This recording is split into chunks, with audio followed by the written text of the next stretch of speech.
Now we're ready to talk about Facebook in a much more in-depth fashion, and we have three terrific speakers who are, this is what you call an all-star cast. And I'll have Jeff Jarvis introduce everybody, but it's Jeff Jarvis, at Jeff Jarvis, at Emily Bell, and at NYC Jim.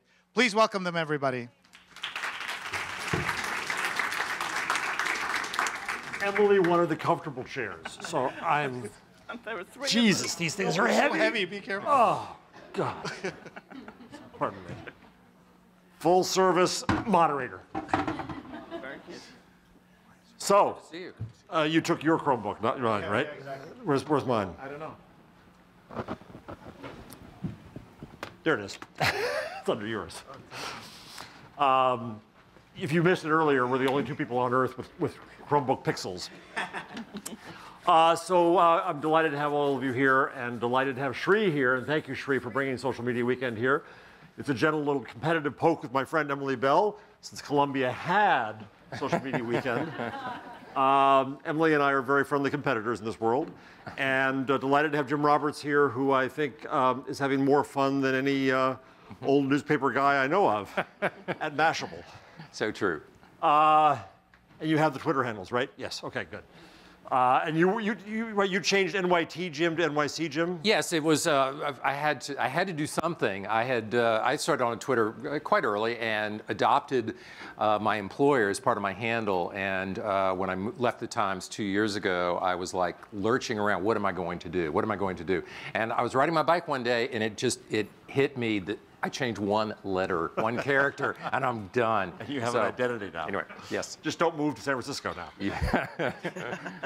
So we're talking Facebook, friend or frenemy. And it's not just Facebook, it's also the other platforms, but I think Facebook is clearly in the news right now. I think it's a fascinating time right now because Google has been brought to the table, brought to its knees by German publishers who have been nasty to Google and brought in political clout. So Google announced the Digital News Initiative with 8 European, old publishing companies. And then Facebook leapfrogged them by creating the instant articles.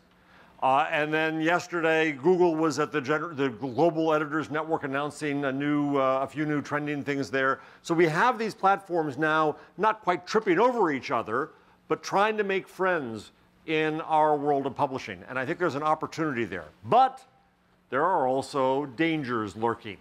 And there are issues to be had. And Emily has written about this and lectured about this quite eloquently. That's redundant in her case. And so why don't we start there with the dark side before we get to the light side? Okay, sorry, do you want me to start with the dark side? If I go to the dark side, I go to you, Emily, yes. Okay, very good. So one of the things I think which, so everything Jeff says is right, and this is just a continuing... Please tweet that. You won't be able to tweet out the caveat and footnotes to everything Jeff says is right. So, but this point that social platforms have been the conduits for news organisations to reach far wider audiences. You know, it has been true for quite some time. So that's not new in a way. You know, that's why we have Social Media Weekend. It's why Sri and Jeff and myself sort of spend so much time teaching students these techniques. Because actually kind of, you know, it is about how your stories reach the public. What's changed, I think, is that in the very recent past, and that's really in the last year, what we've actually seen is consumer behavior driven largely by smartphones, taking people away from a kind of you know, where you have all the tabs open on your desktop, and you have about, you know, 1,500 of them in my case, and you go kind of like, you know, from site to site, and you might use, you know, kind of Twitter to sort of link through to news. You may kind of occasionally post things on Facebook. That's completely changed. So now everyone is using their smartphones. Everybody is using a small number of apps on their smartphones. And when you look at the news consumption behavior, it has flipped from being a world where Google refers your traffic through search or search engine optimization to social referral, and often through Facebook. So Facebook's kind of rise as a key news platform has been really, really quick. Most of us don't know, and this goes for people in newsrooms as well, exactly how Facebook presents their articles to users. And for the most part, news publishers have almost no information, no data that comes back to them on the back of how those stories are shared. And so suddenly there was this kind of wake-up moment which goes, hang on a second. So part of the sort of the idea of journalism is that you have a transparent framework, whether it's spectrum from broadcasters, whether it's printing presses owned by newspapers, whether it's radio airwaves. You have this transparent mechanism which takes the journalist's story to the public in a way which is often regulated and nearly always transparent and regulated in some way. In other words, it's not opaque. And that's gone.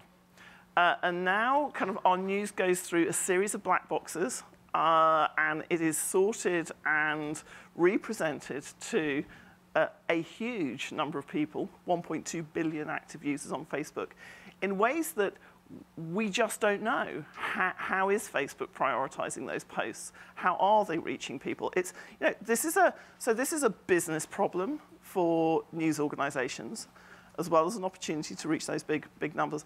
And it's a democratic problem because we don't know now how that information is. And this is a trend which is going to increase. So we're just beginning to kind of think about this right at the outset. But that's, if you like, that's the broad sense of the dark side.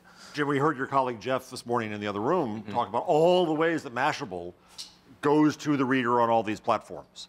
What's your view now, having come from, you know, the platform that was vertically integrated? It was everything. It was from story to doorstop.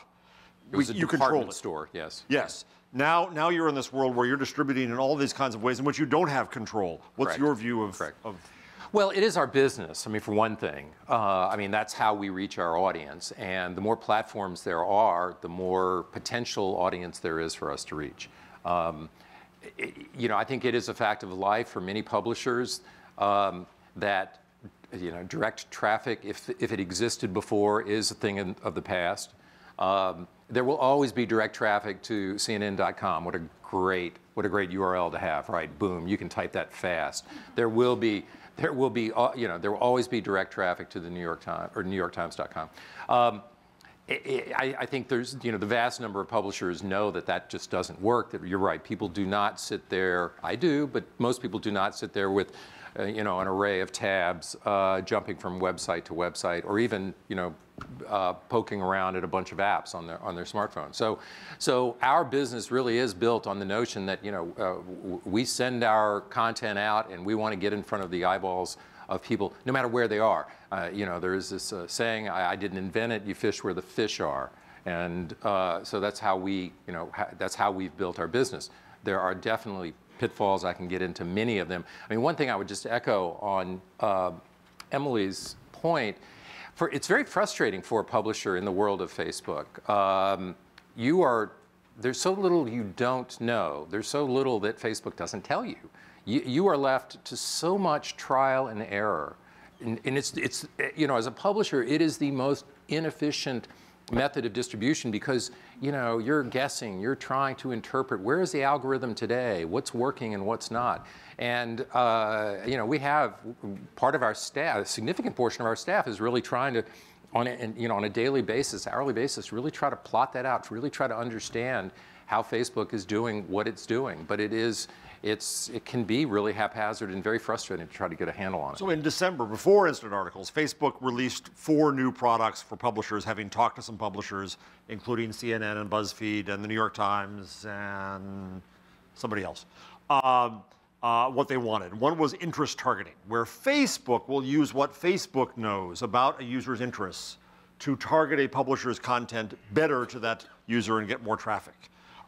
Is that a step in the right direction? Absolutely. Okay. Yeah. I think that, you know, anything that gives you a little bit of a clue that the information is going to people who want it, you think will find it useful. That's definitely a benefit. But there's still a great deal of guesswork. All right. So Emily, while we're staying on the dark side for a moment, stay on the problems before we go to the opportunities.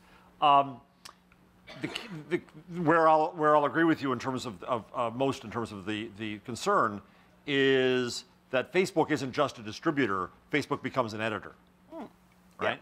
Yeah. And Jay Rosen complains about this too, that you don't know what's being served to whom. Well, I actually had a conversation with some people at Facebook about this a while ago, and they just say that, well, we've got too much stuff to give somebody, so we're trying to pick the best stuff. That's kind of their view of the algorithm. But we had a case last week, Jim McMillan from Philadelphia, right, Andy?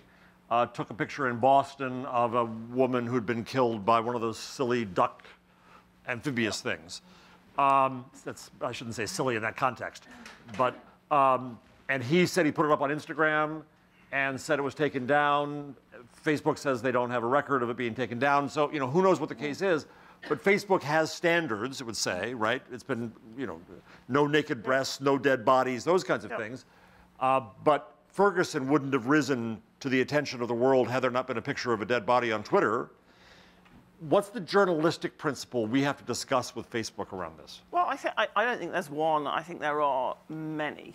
And the thing to say is that I don't think that anybody at Facebook is what you call a bad actor in this. I don't think they are at the moment they don't have malign intent as an organization. They don't want to kind of fool people. They don't want to skew the way that you vote. They don't want to edit what you see. But effectively, they're going to do that at some point because it's going to become financially advantageous for them to use the algorithm in a certain way. It's going to favor certain people over other people.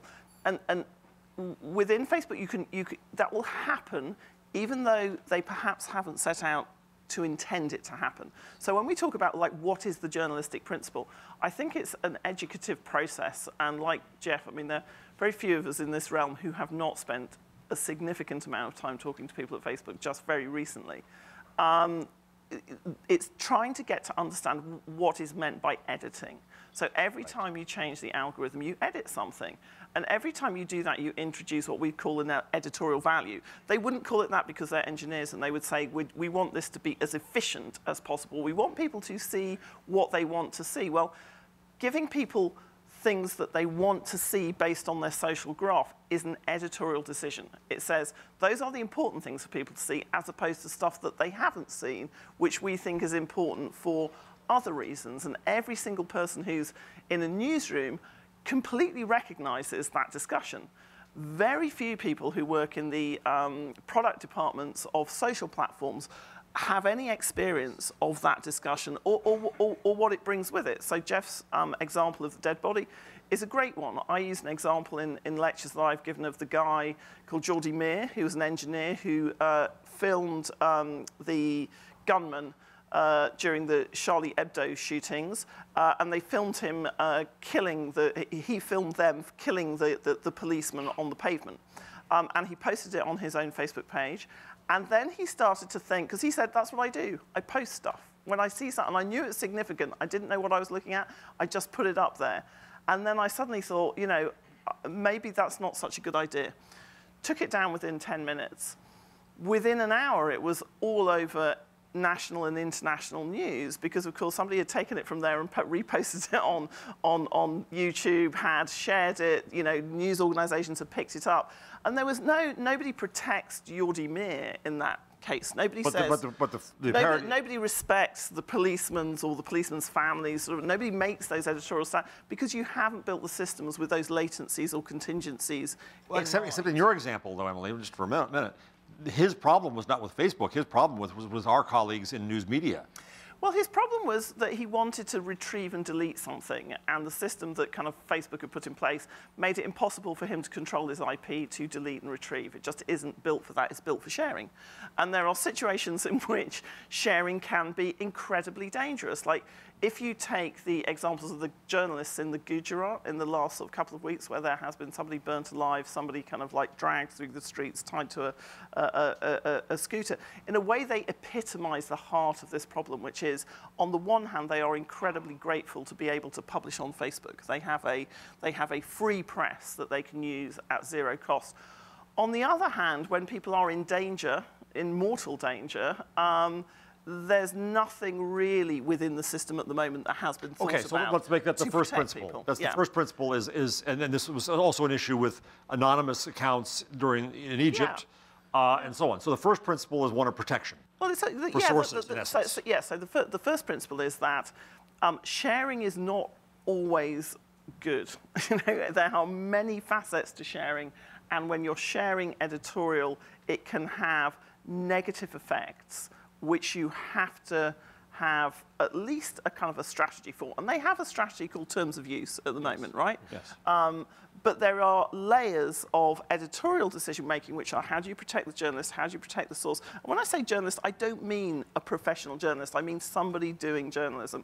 How do you protect the source? How do you think about the worst case or the best case scenarios for everybody, not just for the users of Facebook?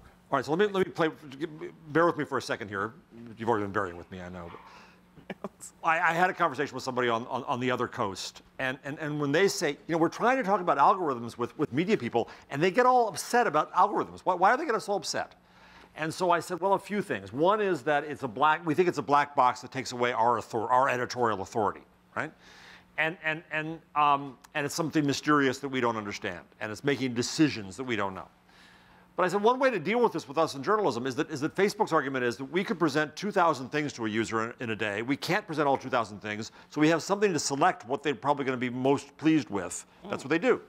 Now, if you go to the New York Times or The Guardian or NJ.com, all these sites present something along the line of 400 to 600 pieces of content to people a day. Absurd. We can't see all that. The truth is, we need algorithms too.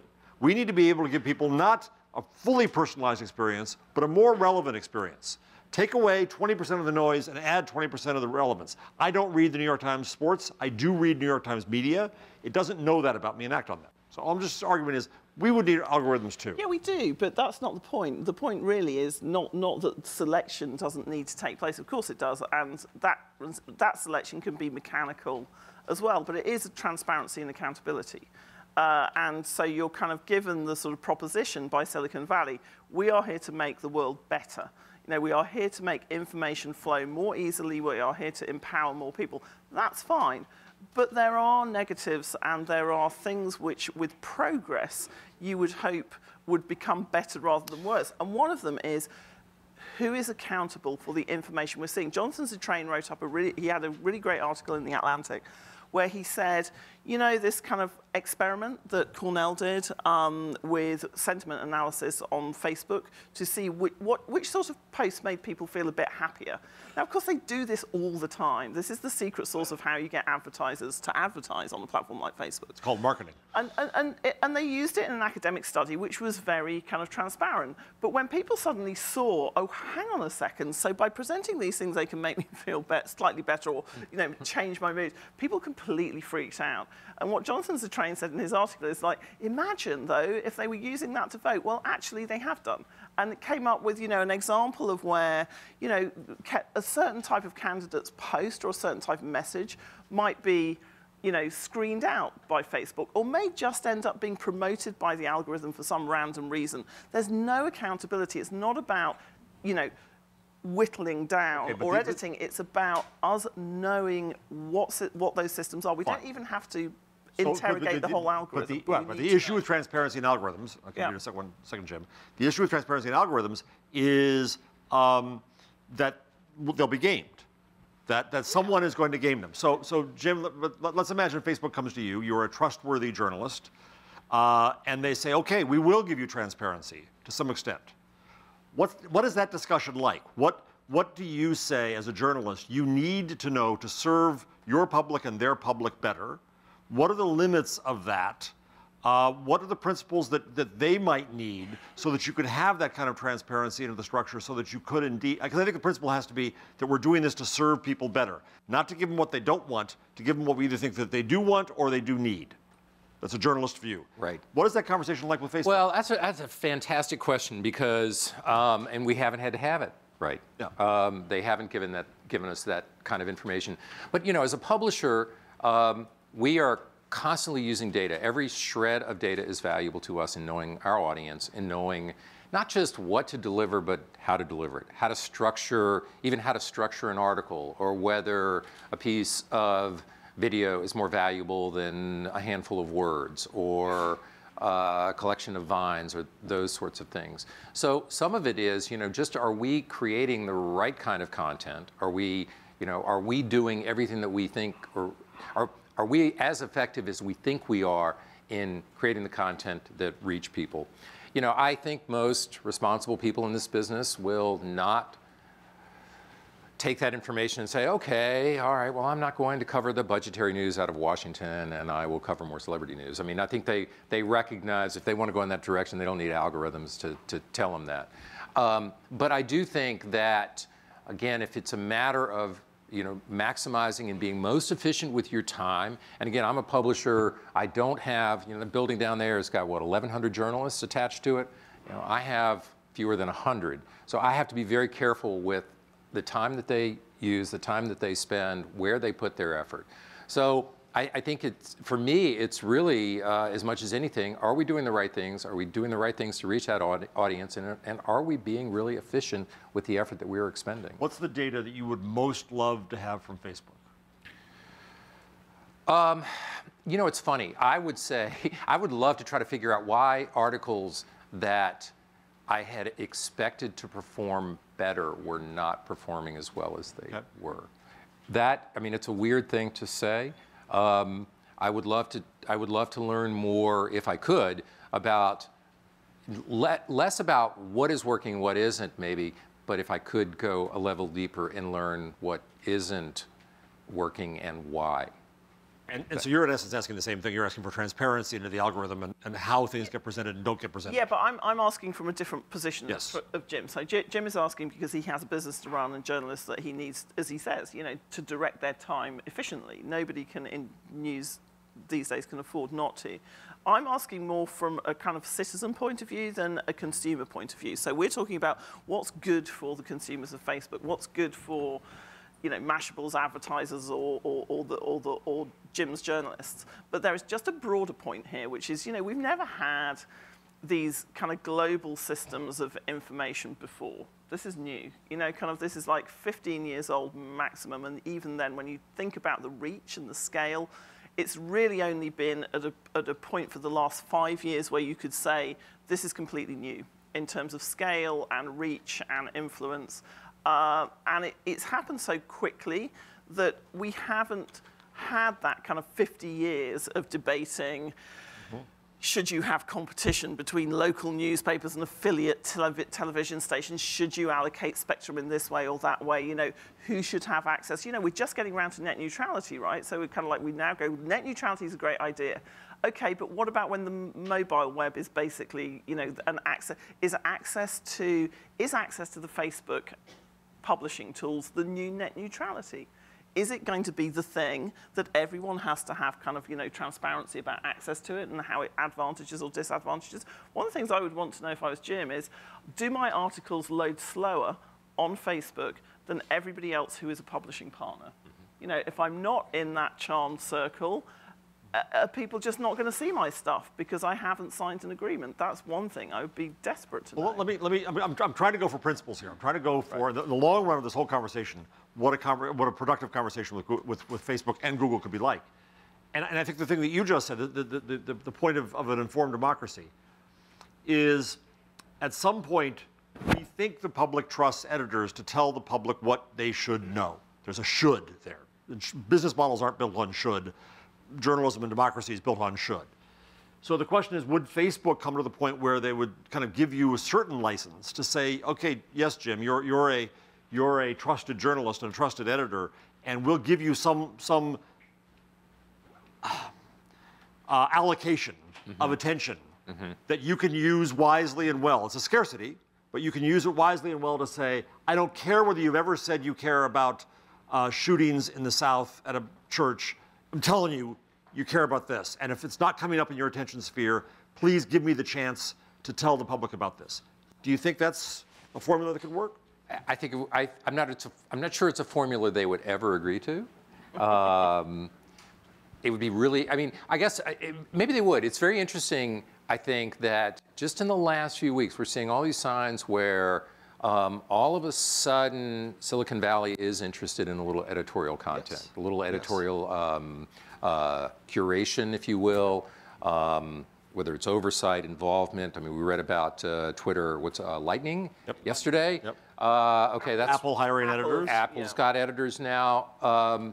So yeah, maybe I shouldn't have been so quick to dismiss it. Maybe there would be some room there, because I do think that, at least for now, that seems like a thing for Silicon Valley. That's my real point here. I think that we have to presume there's a lot of demonization. When I have discussions about Facebook, the demonization comes up pretty quickly. Is I don't trust them. And I had this discussion with our entrepreneurial students where I said, whoa, that's not a business discussion. Business discussions, a little bit different from what Emily's saying, but business discussions are about business terms. And there are business terms that I think are possible of mutual benefit. We shouldn't presume that it's a negative relationship. If we have the opportunity to have a discussion, have a negotiation, it's almost our responsibility to figure out what that discussion could be. And they can turn us down, and they can say we're far more powerful than you. But we do have things they appear to want. Yeah, but there's also a danger. Well, okay, so yes, that, but you also have a duty as a business to look a bit further ahead. And what social platforms would like is this. And again, this is not motivated by, I mean, it's part, this is Silicon Valley meeting Wall Street.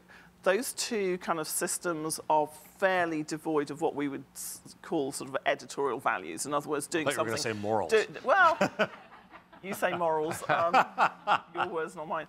But that's a difficult place where kind of values outside. That is a very difficult environment for values which are not monetary to survive in. And most good journalism actually is founded on not being profitable. This is where well, you disagree there. It's just a provable fact. You disclose and you publish the NSA leaks. You don't make any money out of those. Who is going to advertise against that on day one? Well, okay, so let's go to that. So who is going to subscribe to it? Who is going to pay for it? Hard journalism costs money. Can be part of a package that makes money, rarely makes money kind of by itself. So that is just provable. My very favorite socialist in the world. So it's not just socialist, it's America is just waking up to the fact that good journalism does not equal profitable journalism. And that's a shock. The rest of the world has been there for a long time. All right, I'm going to disagree strongly. I'm going to disagree strongly. Too. Well, it's, All right, you first, Jim. I will disagree. It can happen, it does happen, and I pray that it will continue to happen. It can and does, but it is not, the two do not equate. They do not correlate. Really good journalism. I come from The Guardian.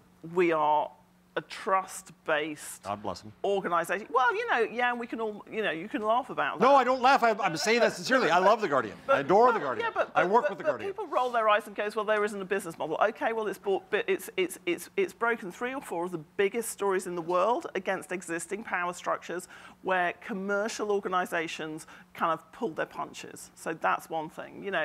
They had the courage to do so because they had independence, is your argument, yes?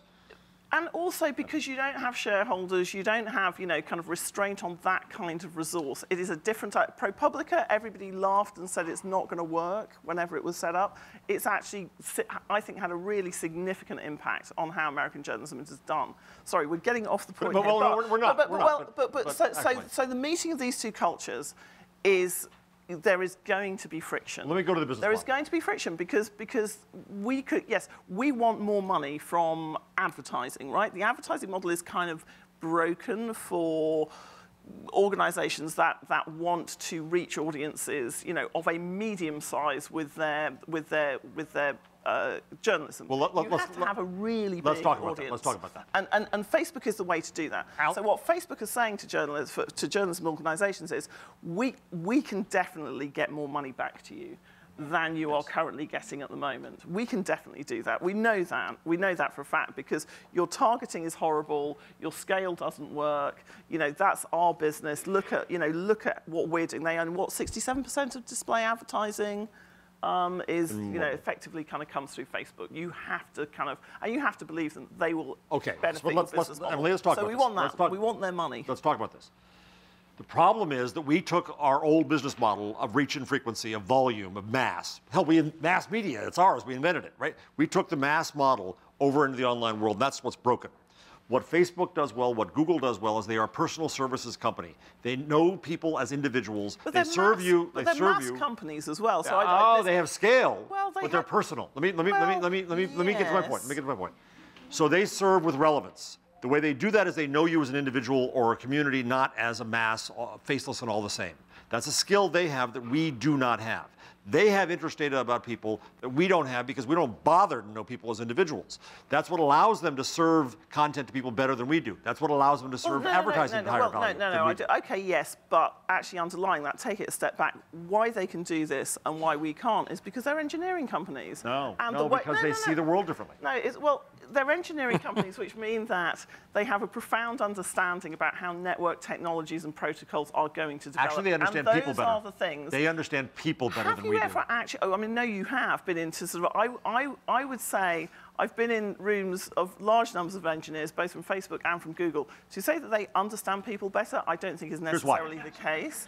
But But what they do is they understand technology way better, and they understand how to test, refine, and improve. I will be a peacemaker here. They understand. They understand behavior. That's what they understand. Yes, they do. They may not. They do, but they understand behavior in the context of efficiency and behavior around technology, rather than as anthropologists. So let me, Jim. Let me answer the question. And they form our behavior. They form our behavior, and they form by creating their products. And how we do journalism. So kind of. Do they understand the behavior that says if you create a protocol like Twitter, yes, you will inform the world simultaneously with great things, but also, as with all open anonymous systems, you'll also have this amazing kind of back channel of abuse and hatred and what have you. And actually, if you go and talk to them, a lot of them will say, we just didn't understand that was going to happen. Well, neither would we have. Let me try to get back down a little bit. And Jim, back to this question of what data they could give us. My answer to my own question is the data I want from them is interest data. I want to know people as individuals so that I can serve them better. Again, there's still editorial judgment. We'll still tell them something happened in the South you need to know about, but we can give them greater relevance and thus, I believe, get greater engagement. If you could have that kind of interest data from Facebook, if they could teach us how to do that, do you think that Mashable specifically or journalism companies in general could build themselves around that to higher value? I certainly don't know that journalism companies in general would want to do that. I think that there will be these rather large, again, full service, the Guardians of the World, the Timeses, the networks. I mean, for one thing, they've got a lot of audience data, particularly the networks. They've got a lot of audience data that they can act upon themselves. I think for a publisher like my own, again, when efficiency is very, very important, having a very limited number of resources that you can use, that kind of information is invaluable. Understanding how. So there's two ways it could be, right? One is editorially, so you can serve them better, and second is to advertising. Yes. Absolutely. Yes. Right. So here's my argument about where we were with advertising. Alan Rusberger, a friend of both of ours, often reminds us that advertising was what freed newspapers from ownership by political parties and special interests. It gave them independence in its time, right? So advertising itself is not amoral. Advertising as the model is now broken. The problem now is that as long as you go for volume in a world of abundance instead of scarcity, you will end up with cats.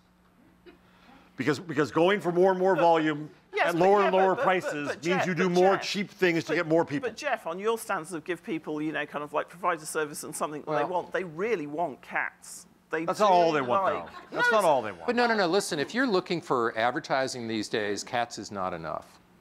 Flat out.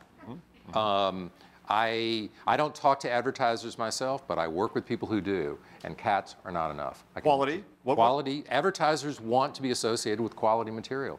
No question about it. Eyeballs are important. Scale is huge. You have to have at least a certain amount of scale. But I don't think it's about let's create what is the cheapest, most eye-catching, most engaging content possible.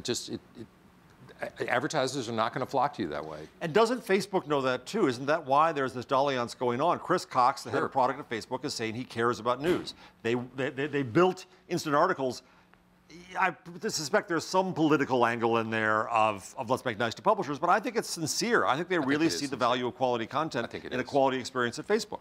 Yeah, I think that's true, and I think that it's true of the other platforms as well. So as you say, there's a kind of it is a problem for them because they can now see the costs attached to it that Jim is having to pick up. So as long as Jim is paying for people's kind of health insurance, their sick leave, their trips to Syria, you know, and all the attendant expenses with that come with that, and Facebook is monetizing the articles without picking up that bit of the cost.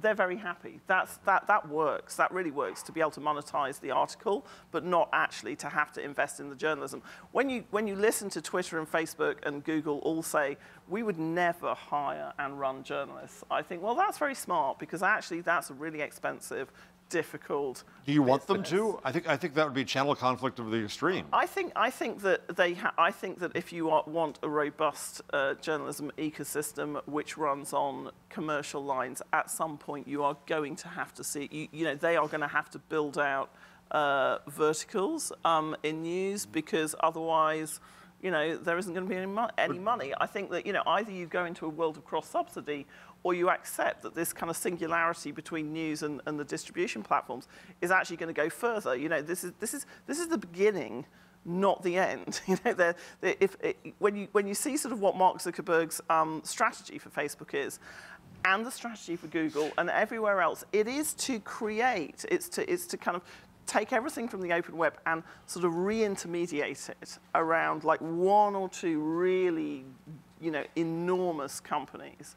And you know, that's a kind of news will become part of that. I think that they'll end up in such a position of channel conflict that you'll absolutely never trust them, and they can't truly scale that way. I don't think they want to own content because they can't scale. They can send. And what Google now let's shift to Google, right? The argument by the German publishers against Google is you take our snippet, you take our soul.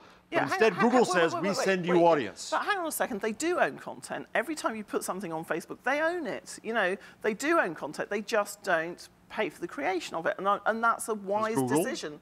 That's a wise decision on their part. Well, no, because obviously, sort of, you know, how search engines work is different. Right. But when you are asking people to post onto your platform, there is also a kind of there is an IP issue there, right? So they do own it. So to say they're not interested in owning I was actually shifting to Google. Yeah, but right. all I'm saying is that principle of saying they do not want to own content is, again, demonstrably not true. What are the terms of use around Facebook, around YouTube videos? You know, they can decide what to do with that. They do want control over that. They do want ownership of it. They want ownership of the revenue of it. They don't want ownership of the cost of production, which, as I say, is incredibly wise of them. Because right, so Jim, let me ask you another question. Could you? I'll stay off Google for a second. I've talked to some publishers recently and come to a question where, with the right business terms, could you build a content product, a service, totally on Facebook? You have now this news that doesn't have a website. You had Reportedly that didn't have a website. You had Marshall Project and Quartz and Vox all started without homepages. What about just going full in with this new distribution model? If you were starting a new journalistic business today, would you consider that? Well, I wouldn't right now, I don't think. I think that it is possible. I think instant articles, if they take it to its logical extreme, that becomes a true publishing platform. Now, right now, the terms that Facebook has laid out are such that the publishers are keeping 100% of the ad revenue right now. Right. That could change tomorrow. So that's a business term of how long that agreement lasts. Right. So, will Facebook? They haven't pledged to keep it forever. They're saying that's what they're doing now. So I think that's a huge question, and I'm not sure that I would be personally willing to completely invest in that regard because of that, knowing. So what are the business terms that would make you see that as beneficial? Well, first, let us keep 100% of the revenue that is attached to any of that content. I think that the algorithm has to be more transparent than it is. If you're going to publish only on Facebook, you've got to understand how Facebook works. I just think that I just can't do that. As a publisher, I can't go all in on a platform I really don't understand how it works. But there are ways. I think we will wind up getting to a place where some publishers obviously will say, okay, this is good enough for us. We can produce 15 or 20 articles a day, or 15 or 20 pieces of video. We know they're going to be seen by a number of people. We can monetize them if we get 100%, or we get a slice of it that we think is going to meet our business needs. We can do that. I'm not sure I'm ready to go all in. Emily, is there any world in which you could see, what are the business terms that would make you comfortable with Facebook? Well, I'd agree with Jim, which is transparency. They're better at collecting data. They're better at selling advertising. They're actually better at building technology. So there is something that goes, is there a transparent, predictable environment in which you could do business, which is very much like saying, take all the old distribution kind of systems of the past and look at, what made those work. Jim is right. You cannot get up in the morning and not know, have like no foresight of what no power to forecast or predict. Particularly when it's changing every month or couple of months, exactly. which it often seems to do. Exactly, and I think so. I think first of all, some sort of kind of like regulated environment, and by that I don't necessarily mean, FCC or whatever. Though why not? That's going to happen. Why should these kind of massive systems of power be free from regulation? I simply don't understand it. I know it's an American thing. Yeah, I think you're crazy. I think you're crazy. We think you're crazy, but we love you anyway. If you let these companies kind of like run in a direction which is, it's like too much power and too much money. Do you really trust the U.S. government to regulate what you can and cannot read? Well, people have been. Okay, well, do you really trust Mark Zuckerberg? At least you can vote out the American government, right? Mark Zuckerberg, George Bush. Mark Zuckerberg, George Bush. Well, but I mean, I've never heard so much talk about democracy since I got to America. Never heard so much kind of distrust of government. It's like that's why it works here. It's like you can't have it both ways. It's like either kind of you believe that the democratic system works, in which case you can remove a president, you cannot remove the chief executive of Facebook. It's kind of that's can't what get rid of a queen either, but that's what regulation is for. Anyway, the point being, I think that there are terms under which, and there are terms under which publishers will have to, we will have to solve this, because I can't see at the moment journalism really having a kind of either a sort of the future we would want it to have without at least an interim period where it is collaborating with and part of that extension of these systems. Yes. However, I think that the thing that Facebook would like to see Jim do is go, drop your advertising department, drop your technology department. We can do all that. Just employ a small people who just do journalism. We will do the rest. That, if they make that a really compelling proposition, people will do it. Some people will. Some people will. And that, I think, is really problematic. I think that news organizations need to understand, but also to build their own technologies. And when I hear people go, oh, but we could never compete with Google and Facebook, you go, 15 years ago, Google was in somebody's garage, right? So, it was slightly out of somebody's garage, like 17 years ago, somebody's garage. 10 years ago, Facebook. Okay, we've had 20 years to build this technology. We've done a shitty job of it. Terrible job. We have. In our industry. We have. Terrible job, but yeah. I will say, though, that another reason why I don't think I need to go all in with Facebook is that there are competitors. Now, Facebook is a behemoth and will continue to be. But we also know the types of audiences that it tends to attract. We also know that many younger news consumer or information consumers, shares, what have you, are moving away from Facebook. That, I'm sure you guys have talked about Snapchat today. I don't personally use it that much, but I know millions of people do. And as a publisher, hey, that's a great bit of competition going on for Facebook. And I think that the more that a publisher can sort of hedge their bets a little bit, be nimble enough to recognize the potential of other platforms, even including those that have yet to emerge, I think that's a very, very good sign and a very positive sign. And I know that we are going to continue to invest in it. So what that needs is we've got to be good at recognizing what our strengths are, good at negotiating, good at bringing together with our fellow publishers and trying to figure out what we do together. Right. One of the problems, one of the things that scares me a little bit about the multiplicity of potential platforms is, and Snapchat's a great example where you basically, to create content for Snapchat, it needs to be unique to Snapchat.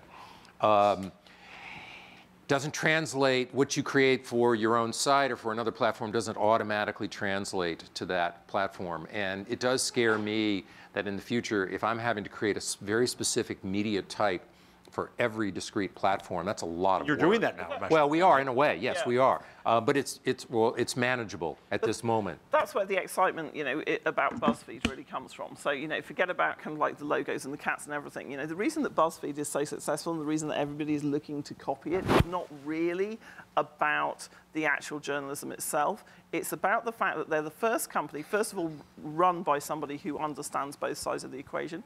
Secondly, they are the best company, I would say, in the world at the moment at knowing how each social platform is going to perform in terms of the type of journalism and content that they put onto it. That's absolutely their core. It's like, we will understand this. That's why they have an amazing data science team. That's why their publisher is a computer scientist, female computer scientist with a data science kind of specialization. And that's where publishing companies, why do we get so many cats, though? This has to go.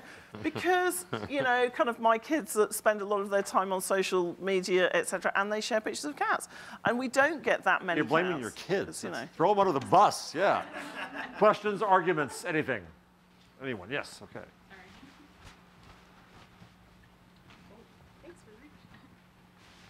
I agree with Emily, what you were mentioning about the danger that, what could happen one day is you have, Facebook coming to Mashable and saying, like, just, you do the journalism, we'll do everything else.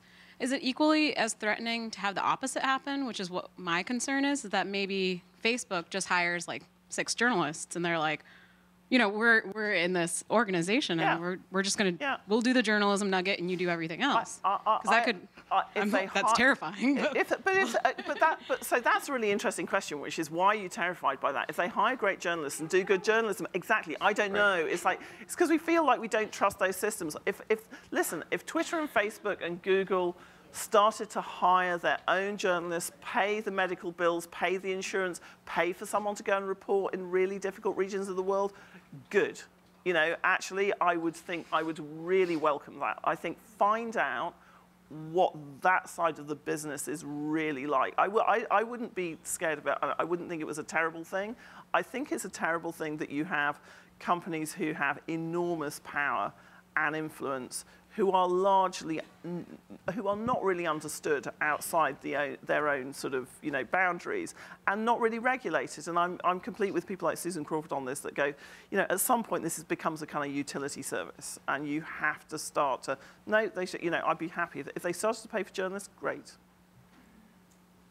Hi. I could argue for a long time on that, but that's okay. Hi, my name is Christina Torres. I just want to say the conversation's been really infectious over here. We've been discussing, what you've said, Emily, and it's great. I think that I'm glad you brought up BuzzFeed because they themselves have proclaimed to crack the Facebook code, which is fantastic. What are your thoughts around, and although I know you hate cats, we understand that, but the people I have one, let's be clear. But the people... Very nice to it. I'm going to tweet Jeff Jarvis hates cats. Don't tweet that.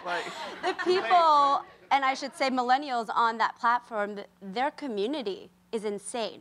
And their community is now getting used to their news articles being posted daily.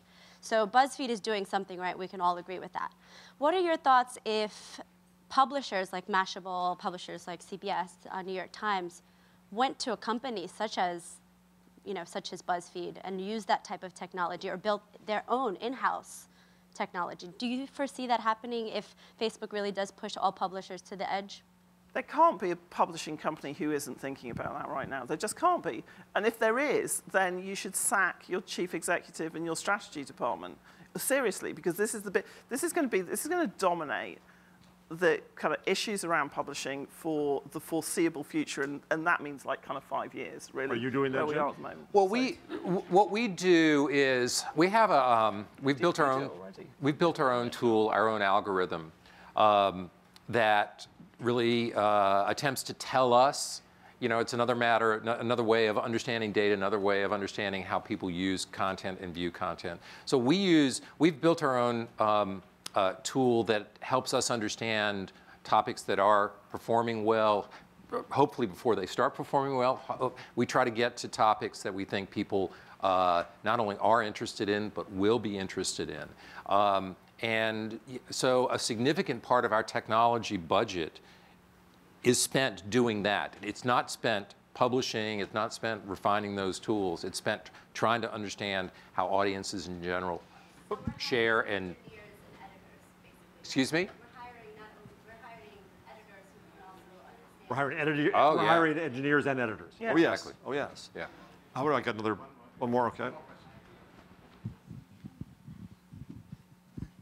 Thank you. I think what people like yourself do, and I say this totally respectfully, is that the algorithms and the technologies are really replacing the role of the traditional editor, whose news judgment was their calling card. We don't go to the New York Times because they have a great formula for figuring out who's going to read the most articles. We read the New York Times because the editors have a meeting, and their collective judgment is shaping the articles that we're going to read, the way the articles are covered, and how they're going to be positioned in the newspaper, for better or for worse. I mean, I'm curious about your own situation because you're kind of bridging that. Yeah. You're coming from a traditional, literally in a Times background, and moving into a place in which the editor is being replaced by algorithms. And I'm curious as to which side of the fence you see yourself today. Well, I don't think it's a continuum. They're not sides here. Yeah, I spent 26 years at the New York Times, and I spent with a lot of smart people who really understood not just news as a thing, but they certainly understood issues better than a lot of other people. I don't think they understood as well as they should have how people behave and interact with content. I think that this is the legacy media as a whole could be indicted for ignoring data that was available to them, you know, even 5, 10 years ago. I assume many of them have to be doing a better job. Their business just can't survive if they don't. But you know, to me, again, it's not a matter of being on one side of the fence or the other. I think that, you know, I exercise news judgment my own. I make decisions on how resources are being applied. I make decisions on how we arrange things on our own website. But I also know that the majority of our traffic, the majority of our audience is within that sharing environment. And I have no control over that whatsoever. Even if I wanted to, I have no direct control. So it's got to be somewhat of a mixture. Just to end, this whole notion of the audience is part of what I think is outmoded. That we start with our content and then find an audience, which is the way we went. I think I'd be remiss if I didn't plug our new social journalism masters here at CUNY, because the idea is that you start with the public and find out what their needs are. This whole notion of design thinking, of empathy, of listening to what their needs are, and then you bring the tools of journalism to help them with their needs. And the audience then, in a sense, becomes built in that sense. If we turn journalism from a content factory into a service, if we turn the business model from volume of advertising eyeballs and impressions to value in some form or another, that's a long-term goal, but that strikes me that's where we really have to go. I don't know. I mean, I turn to Bob Woodward in this and say, actually, kind of it starts with getting up and saying, what are the bastards hiding from me today? That's where all journalism starts. It's where it should start. And, you know, kind of everything else, as they say, is kind of subsidiary to that. And I think what we will see is a slight redefinition of journalism. So there's a content business, which creates traffic and brings in money. And then there is a journalism business, which is what are the bastards hiding from me today? And, you know, that. But isn't there also? I actually think it's got to be both. I really do. I don't see those as on opposite poles. I really think that, you know, maybe we do disagree here, but I do think that you can build a very successful and a commercially successful news organization But you have to do both. You have to inform, you have to Yeah, I would agree entertain. with that. And I also think you have to say it's not just what the bastards are doing to us, but what does the public need, and how can we help them with their needs? Well, yes, but the public are sometimes not aware of the bastards until we point them out, you know, and actually kind of journalists have been terrible Quote. not terrible, journalists, particularly in America, have been really bad at doing that. Was not very good kind of in the run-up to the Iraq war, was not very good in the run-up to the financial services. I think, you know, if we can get much better at pointing out the bastards and going, this is what they're doing, then that's a very good place to start. GetTheBastards.com. I want to thank our panelists for the discussion very much. Folks, let's thank Jeff Jarvis, Emily Bell, and Mr. Peacemaker here, NYC Jim.